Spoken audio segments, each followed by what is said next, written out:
Welcome back. Now, we are joined by the Kenyan roller skater team who jetted back into the country in the course of the week. That was after a very, very successful campaign in Egypt, where they did very well at the second Africa Speed Skating Championships. They finished first on the log and in the process were declared African champions. So we have them right here in studio. I am joined here by Coach Obi Eno and, of course, Captain Joseph Njenga, Sylvia, Peter, and Lucy. We will be getting to them in just a bit. But I'd like us that before we actually get into the ups and downs of the tournament, maybe we can focus on what was happening, especially before the tournament. We know it was a difficult time before the championships, where in the first place, you actually even risked not getting to Egypt in the first place. Tell us about that. Well, thank you so much for having us here. First, we had a lot of difficulties. We paid for our visas. We were looking for flight tickets to no avail. And there was one good Samaritan who said, okay, here are the flight tickets. You go, and when you come back, make sure you pay for the tickets. And we had just one goal, victory.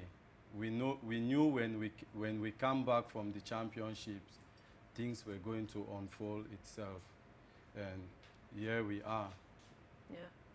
With 40 medals, 20 gold, 11 silver, and 9 bronze. Wonderful achievement. But you know, things are looked at from different perspectives. Must have been very hard on you as the technical bench. But what about the players? Maybe, Joseph, you can tell me, what was the strain like on the players in terms of, did it affect your performance going through those financial woes? I'd say after going all through the challenges before Egypt, once we got the tickets on credit, we had no other option but to focus on winning. Because we knew if we came back empty-handed, we had nothing to show for it, and it would be a struggle back to us. And Coach, back to you. You've said a very good Samaritan helped the team. Do you mind to say their name, or would they like to be a silent partner? Well, they like to be a silent partner. Yeah. Yeah. But we want to say a huge thank you to them. And the tournament itself in Egypt was actually postponed from August to October. So were there some issues going on with the African body? What was the reason? Yeah, at that time they were still looking for venue that would be comfortable for the championships. Yeah. So they had to move from Cairo to Ismaila, which is like 100 kilometers from Cairo. All right. And do you think that, or rather, is the Kenya Federation of Roller Skating registered legally under the Sports Register, under the Sports Act, so that we can know exactly what the origin of some of these problems have been? Well, they are registered legally, but when we went there, like, say if you're competing, you have to pay a registration of $300 annually every year. And for last year, we had to pay for last year, we had to pay for this year, and the money that His Excellency Mike Sonko sent to us, $5,000, we had to clear all those debts from last year, this year, and we paid for the upcoming year. And we've seen the Nairobi Governor Mike Sonko really come to the aid of a lot of sports teams. We saw recently his help in regards to the national amputee team, now with the Kenyan roller skater team. Maybe you can give us your thoughts on his generosity. Well, we really want to say thank you so much, because if not of him, we would have been stuck in Egypt. The money he gave us, we had pocket allowances, we had to pay our bills and other stuff. So it was a big breakaway for us. Yeah, but Coach, when we look at the situation, yeah, for example, when we look at the help coming in from Mike Sonko, how far do you really think practically that aid can go? Is it the responsibility of the ministry, or is it the responsibility of individuals? Is the ministry failing you, in short? Well, it's the responsibility of the ministry. But we got an official letter from the ministry saying they cannot fund our trip. We should use for alternative means to travel to Egypt. Yeah. And did you actually submit your calendar of events to the ministry that would require, you know, budgets and everything just being put into consideration as per different federations? Yes, we did before time. We did before time. And they still were not able to come through? Yes. Maybe you can tell us, Sylvia, how does this affect not just your performance? I mean, Joseph gave us his angle, but you can tell us maybe from a personal perspective. I mean, this is, I would imagine, your dream, exactly what you want to do with your life right now. So how does this play into the bigger picture for you? I think if the government would intervene for us, in early time, we'd even prepare better and we'd have better competition and would be even more victorious than we are now. Yeah. And when did you join the team, Sylvia? The national team? Yes. I've been in the national team since last year and this year. Okay. And actually, in regards to last year, interesting that she should say that, because it seems that the team went through this again last year when the tournament was in Togo, right? So Yes. Any lessons learned from a repeat of the same situation? Back to you, Coach. Yes, we are actually appealing to corporates to come in for, I mean, you know, we cannot only depend on the government, because if we depend on the government, even if we put things ahead of time, maybe during the last minute, the government can still say we don't have money. But if we engage with corporates before time, I think we will be able to go to the upcoming event, which is in Congo. All right. What do you think is the status of roller skating in Kenya? And maybe for the viewers out there or the layman who doesn't really understand the technicalities of the sport, how would you describe it and where do you think its future lies in the country? Yeah, just like athletics, 40 million Kenyans cannot do athletics. So we have to spread our wings to other sports, to embrace other sports. And soon we're looking at participating at the Olympics, just like other Kenyan runners.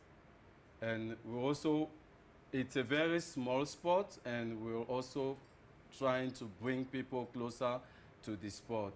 And it looks like it's a sport that requires lots of logistics, you know, lots of equipment, as we can see, the skates, the uniforms or the outfits or the kits rather. So is it an expensive sport? Is it something that can be done by the average Kenyan? Yes, it can be done by an average Kenyan. Just like any other sport, the kits are very expensive. Like a pair of skates like this will go for like minimum of 50,000 Kenyan shillings up to 200,000 Kenyan shillings if you're looking for a customized boot for yourself. And a skin suit like this will go for probably 4,000 Kenyan shillings, but you can get them like from Mutumba, say 1,000 Kenyan shillings or 500. And for the young viewers watching the show, Coach, maybe they have aspiring dreams, maybe they're looking at what they'd like to do in the next few months or years. So what's the procedure? What's the process for joining skating? Even if it's not the national team, of course, because you have to be the best of the best. Even just the normal, let's say if there are divisions of roller skating in Kenya, what's the process? Yeah, we've got so many clubs here in Kenya, and every Sunday at Aga Khan Walk, there is always recreational skating there at Aga Khan Walk. So it's open to the public. Once you come there and you find you're comfortable with the sport, you can then proceed from there. We also have like coaches that are there to take them through from level 1 right up to coming into competing at the team. Yeah. Inside the team. All right, Coach. And maybe we can get into the actual tournament. You know, we've talked about everything before, but let's get into the tournament. Of course, the highs and the lows. We know that Kenya emerged the victors and were declared African champions. Give us the specifics. How were the daily activities, the competition itself, the highs and the lows for your team? Yeah, the first day was very tricky for us. The first day that we arrived there was very, very tricky for us. Our performance was low, until we had to rally ourselves and said, okay, we came for this event and we have to do it. So second, in the afternoon, we managed to pick 6 medals that same day, 2 gold, 2 bronze, and 2 silver. Then the second day, we had 11 gold medals.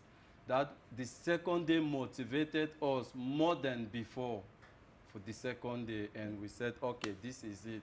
We just have to keep it going no matter what. But while in Egypt, we had difficulties, place to sleep, what to eat, shortage of fun, nothing, absolutely nothing. Yeah, quite the unfortunate situation there, but fantastic achievement, Coach. I know we have the best lady and the best man here, Lucy Achieng, and of course, Peter Kamau. Ladies first. Lucy, tell us how the tournament was for you. For me, the first day it was really difficult. I was even shaking on the line. I just said for myself, I can do this. So the second day when we started the race, I just have some courage, and I start from that day. That is the second day. That is where I started winning my medals. And what about you, Peter? Well, for me, I was confident because I had trained for a long time, so I knew. And whoever gets to my way, I'll knock them out. So I believe in myself. Whatever the coach has given me, so I know it's the best. So I had that confidence, I'll win. Yeah. And we can see the necks are very heavy with success. So yes, very, very good job. And let's actually talk about what next for the team. Big achievement here, but of course there has to be something coming up. What's your focus? Yes, our focus is to raise our athletes from level 1 right up to level 10, where they will be competing at the Olympics. Not only competing, but picking medals at the Olympics. And all this can only be done by the help of the government. Like right now, we are skating in a car park. That is not a standard skating ring. So we are calling on the government to give us that amenity so that Kenyans can now go out and say, yes, we are proud Kenyans. And we can do it anywhere, anytime. And this would be the 2020 Olympics? God willing. God willing. All the best, Coach. Thank you so much. Thanks so much.